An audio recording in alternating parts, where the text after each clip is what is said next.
God over money, time ticking, my time ticking. I ain't even had fries with the Popeye chicken. I ain't even had sides. I was high five licking at the crib on the couch with the Wi-Fi tripping.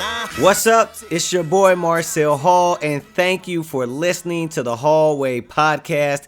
As usual, we talk about sports, hip hop, life, kingdom, you name it, whatever's going on in the news, we talk about it.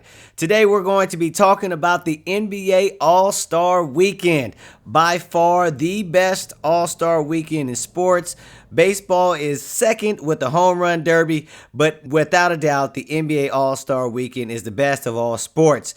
So let's get into it. And the way we're going to break this down is we're going to have our segment, Real Deal or Fake News. And that's realer than real deal, Holyfield. Or He's alright, but he's not real. Real Deal or Fake News is where we go ahead and break it down. Is something the real deal or is it some fake news? So let's break down the NBA All-Star Weekend.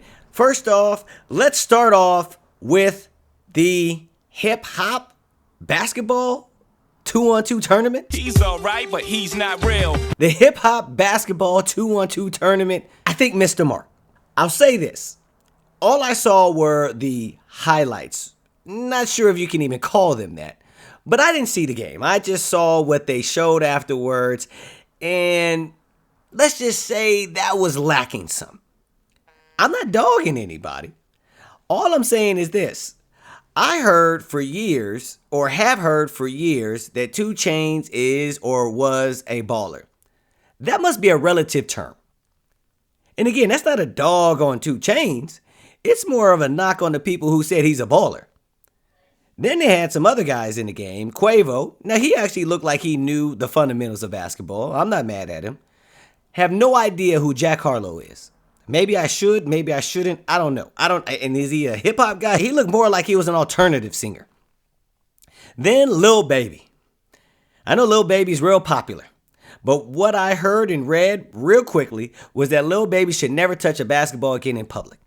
Now, I'm not dogging him. I didn't see him play. But what I did see again from the so-called highlights, this was not a great representation of basketball in the hip hop community. I think in the future we should go ahead and vet the players before and have a tryout. Have a tryout. Lil Wayne, you might be able to rap about basketball, but we're not sure if you can actually play basketball. If you're going to have these guys play basketball on this stage, All-Star Weekend, and pump up the game like, hey, we're about to see some hip-hop ballers, let's go ahead and make sure that they can really ball. Again, maybe ballers is a relative term, or maybe we're using it in the hip-hop sense and not in the basketball sense. Let's move over to the skills challenge. He's alright, but he's not real. Now, the reason this is fake news is there's a problem with the skill challenge from the small guys. I appreciate the big guys having winning, but the small guys this year, Chris Paul missed a layup. This is a skills challenge, and he missed a wide open layup. And he said that he had missed one in a previous year. Then you have Luka, one of my favorite European basketball players. You heard me last year talk about my infatuation with Luka.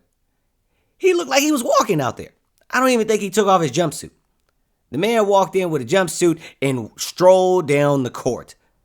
Now let me ask you this. What's cool about losing? There's nothing cool about losing. I know some of these guys, they think it's not a big deal, but there's nothing cool about losing. And again, I know it's not a big deal, but that's just not a good look. Have some pride. Just if you're going to go out there, then at least try, because the big men are trying, and the little men, they're not trying at all. If not, then don't participate. Just don't participate. That's okay. Don't participate. We're not mad at you. I'm sure we can find another G League player who would like to take your spot. Speaking of G League player, we'll get to that a little bit later. Let's go on over to the 3-point contest. And that's realer than real deal, Holyfield. Now that was the real deal. I really and thoroughly enjoyed the 3-point contest, and for years, the 3-point contest has stayed steady. You can argue whether or not the new scoring system with the money ball rack and all that, you can argue whether or not they should do that. But it was an exciting time for the 3-point contest. Exciting. Came down to the end. You had Curry going up against Mike Conley Jr.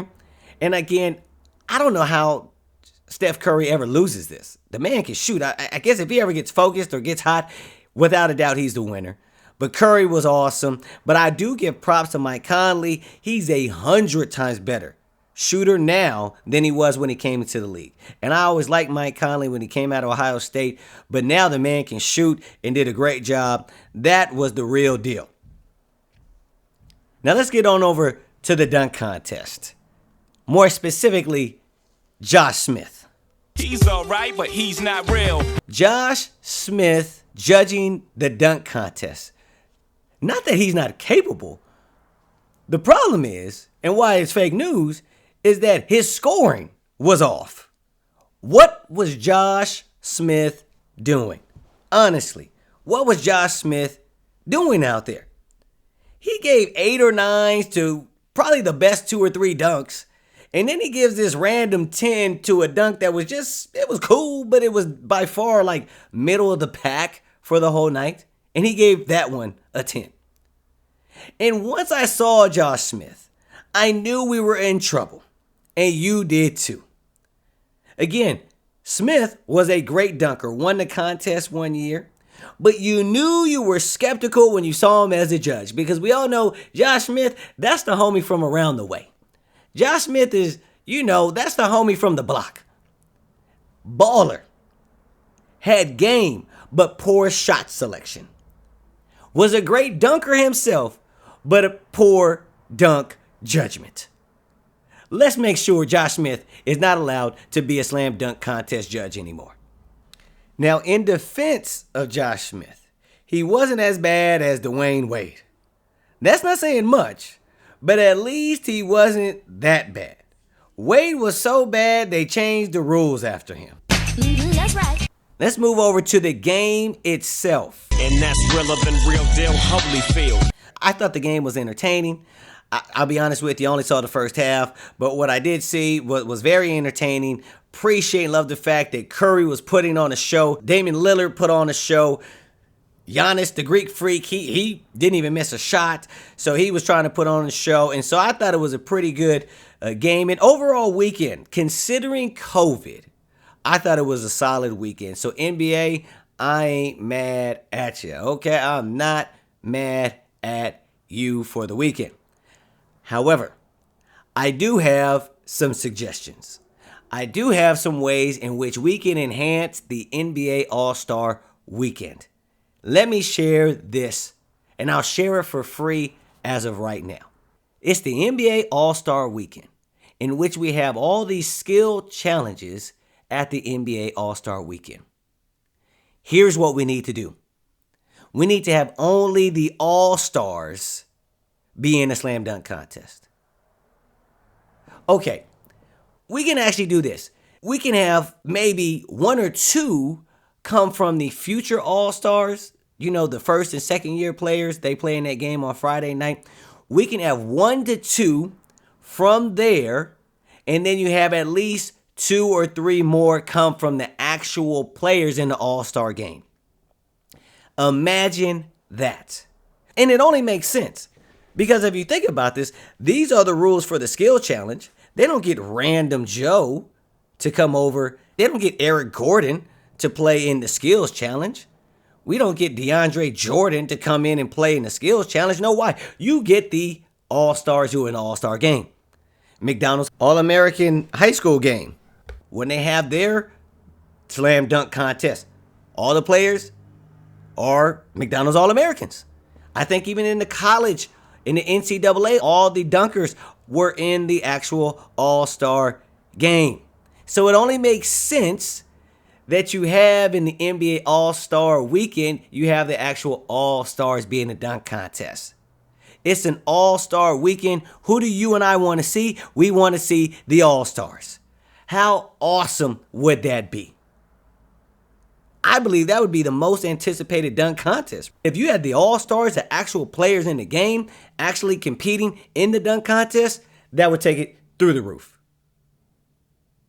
Imagine seeing last night Zion Williamson, Jaylen Brown, Zach LaVine, Donovan Mitchell, or LeBron James, even though we know he won't do it. But what if all those guys were in a dunk contest. Wouldn't you want to watch that?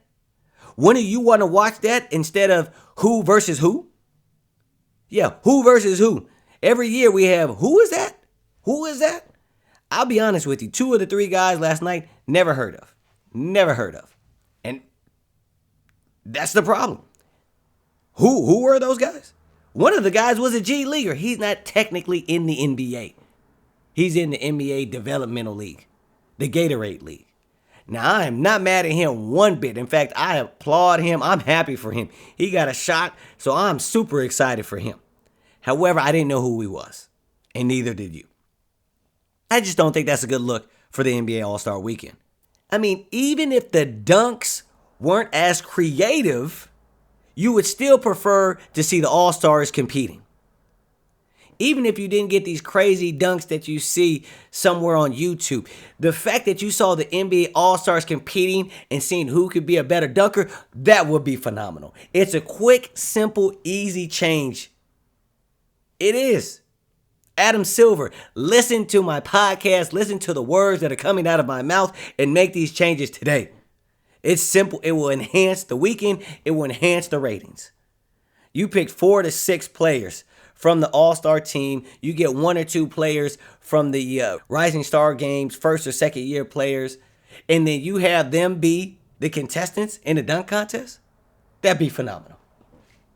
And what even made the 3-point contest better this year is that you had just players who were in the actual All-Star game. That's what we want to see. We don't want to see the role players. We don't. There's nothing wrong with them. I don't want to see Lou Williams in there right now. I love Lou Williams. That's not a knock on Lou Williams. But I prefer to see Chris Paul. I prefer to see Devin Booker. I prefer to see Paul George, Kawhi Leonard. And so would you. And so sign the petitions. We're in California. People are signing petitions for a recall. Sign the petitions for a recall for the NBA All-Star Weekend. Go ahead. Submit those text, tweets, whatever, emails to Adam Silver and let him know we want the All-Star players to be in the All-Star Weekend skills, 3-point, and dunk contest. I think I've just changed the world right now. I think I've just submitted the best request in years. And again, I won't even charge the NBA for this consultation. I won't even charge you for that. All I ask for is lifetime tickets to the All-Star Weekend. That's it. Lifetime tickets to the All-Star Weekend. I think that's fair compensation for making the All-Star Weekend the best thing ever. It's your boy, Marcel Hall. Tune in to the next episode of the Hallway Podcast. It's official.